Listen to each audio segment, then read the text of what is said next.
61 ka mga bagong kaso sa COVID-19 sa Dakbayan sa Mandaue. Mga nagtrabaho. Emergency Operations Center mihulagway nini nga kabalakan. Si Femari Lumabok sa report. Alarming! Kini ang paghulagway ni Attorney Augustus Lizer Malate, hepe sa Emergency Operations Center sa 61 ka mga bagong kaso sa COVID-19. Mato ni Malate nga mga bagong kaso, index cases.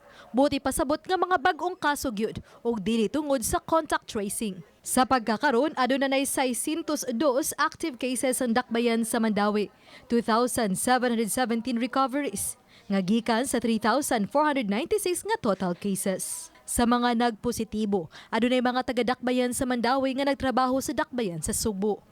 Apan gipatimaw nga maglisod usab sila sa pagtumbok kun ang pagpanakod nahitabo basod sa mga trabahoan.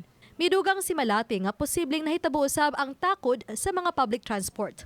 What we are looking at right now is nagamit ba sila public transport, private transport, kay ang uban sad sa among cases are working in Cebu City.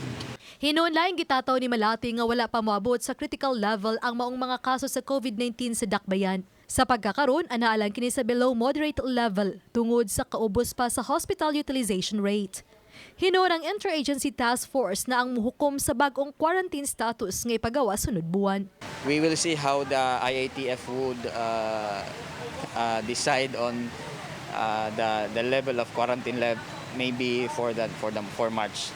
Uban ni June Sulon. Ako si Femari Dumabok. Balitang Bisdak.